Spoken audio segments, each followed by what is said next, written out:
Jeannie Di Bon, and let's get zebrastrong. So welcome to your 5 a day for coat hanger pain. So this proved to be a really popular topic, and I shared a couple of videos but they didn't have any sound. So I thought it would be a nice thing to do to share some coat hanger exercises. And coat hanger pain is that pain that starts up here in the back of the neck, comes down the neck and spreads across the shoulders and across the mid-back, a bit like a coat hanger. And it seems that a lot of us suffer from coat hanger pain. So typically things at the front of the body are very tight, and so this is pulling us forward. The muscles at the back of the body are typically stringy and not well toned. So we need to do a bit of relaxation, plus we need to do a bit of strengthening. So let's get started. You don't need any equipment, so kept it really simple. So we're going to lie down on our mats. So if you need a cushion, grab a cushion and just get yourself settled onto the floor. And as always, we just take a couple of breaths to allow the body to really settle, letting go of any tension. So just start to feel the weight of your pelvis. Remember, we never push it into the ground, just let it settle.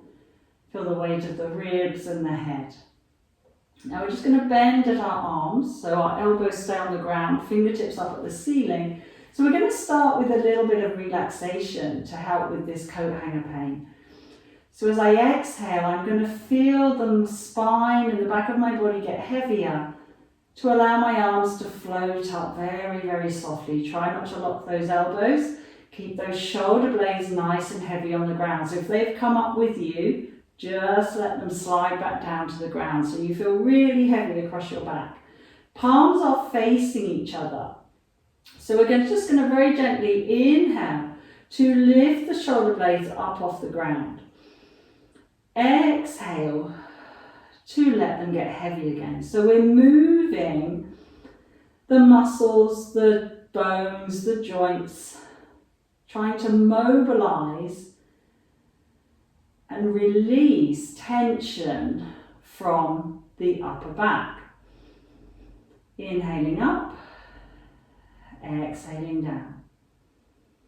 Inhaling up, exhaling down. Really let those shoulders get even heavier each time you come down. Good. Now, hopefully they feel nice and heavy. So that's our first exercise. So we've got our heavy shoulder blades. Now, remember we said that typically the front of the chest can feel quite tight. So very slowly, don't let gravity just drop your arms to the floor. Think of opening across the front of the chest. So from your sternum, start to move the arms apart. Now it's really important I don't just hang and let my arms drop like this, okay?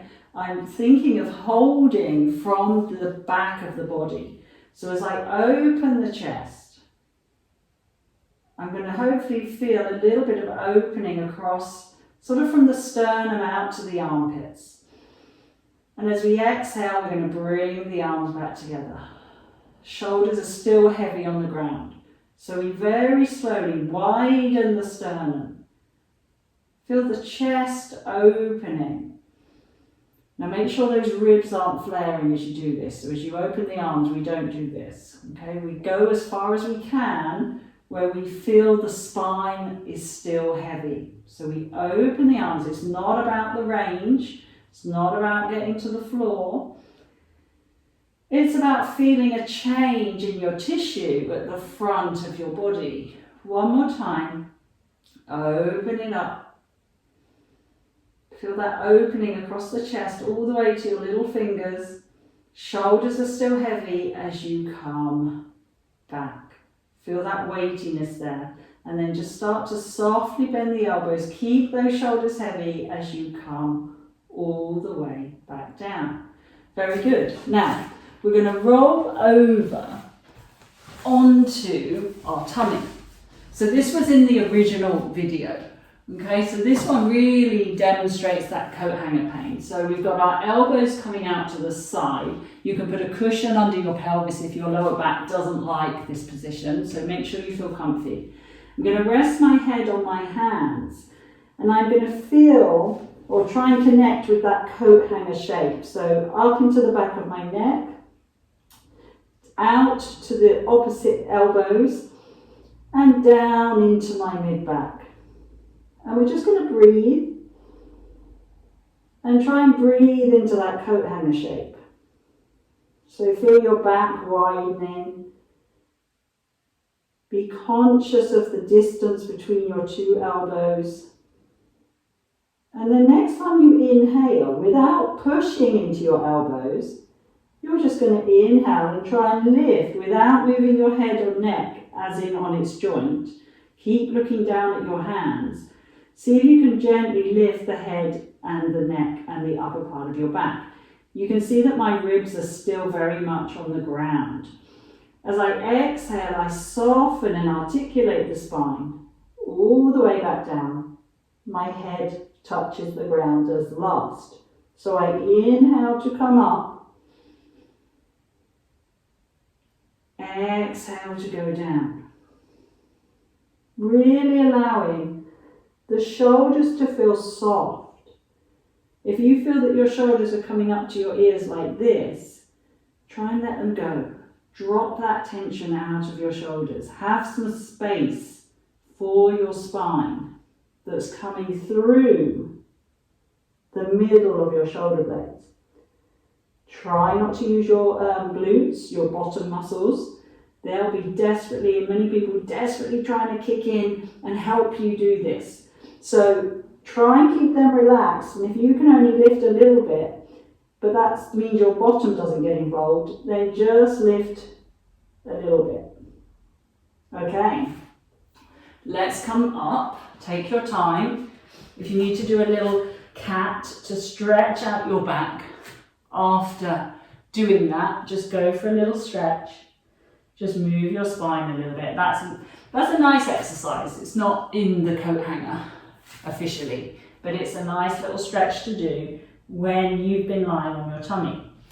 So we come on to, that was 3, we're on number 4. So this was in the original video too, the press and release exercise. It's exactly the same as what you've just done. Try not to lock the elbows, look down at the floor, and very slowly lower your spine between your shoulder blades. Okay, this is what I call bad posture. Now use your spinal muscles to lift yourself back up. Try not to lock those elbows in the process, so keep it soft. So I slowly, very, very slowly go down, and I lift back up. Okay, so we're articulating through the spine, but we're really trying to maintain that alignment of the head and neck. Again, we're getting into those coat hanger muscles, making them a little bit stronger. One more time. And then just come off your wrists and do a couple of wrist circles, gently. Okay, so I'm adding 2 actually, so we get a bonus one. These can be done sitting on a chair, sitting on the floor, standing. So in the original video, I'll turn sideways, we did something like this. So obviously try not to arch your back or slouch through any of this. Okay, you don't have to sit like this, remember, sit on a chair, stand up. You don't have to copy this position, I just find it comfortable. Okay, so we're here. We know that our shoulders are heavy, we know that our chest is open. Feel that weightiness through the back body without arching your back. And then we're just going to, from the back body, we're going to reach the arms forward. So we did this in the first video. Then we're going to draw the arms back. Now we're not just going to let gravity drop them to the floor, we're thinking of using all of these muscles again to draw the arms back. Now in the drawing back, it's tempting to stick your chest out and arch your back. Try not to. Remember, less is more. Less is more. Don't overdo the muscle engagement. Be very subtle with it. So we go out and in softly. And we reach forward from our back and we draw back into our back.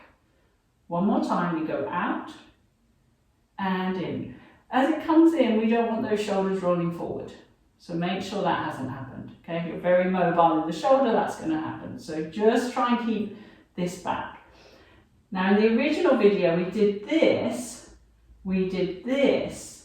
and then we went out and we did a lovely arm circle to open the chest, but also to use these muscles at the back.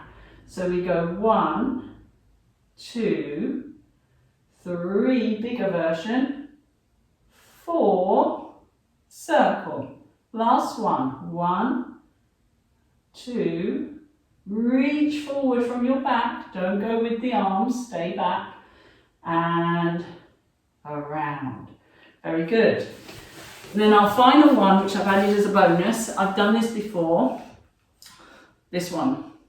Again, it's going to open the chest, it's going to strengthen those muscles at the back. So elbows are tucked in, palms facing the ceiling, make sure you're not hunching up, release the neck. And we're going to think of rotating from the back of the body. We're going to open the arms out to the side. Okay, so we want to be feeling this at the back of the armpit. The other thing that can happen is you'll try and stick your chest out rather than get into these muscles at the back.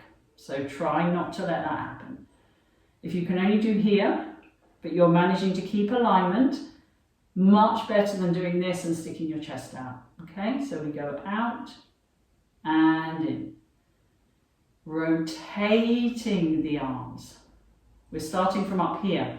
Rotating, rotating. We're not doing this with our hands. Okay, it's from here. Rotate, rotate, rotate. Both together. And relax. Roll the shoulders a couple of times. Excellent. So there's our 5 a day or 6 a day for coat hanger pain. I hope that's useful. Leave me a comment in the box below. And until next time, stay zebra strong.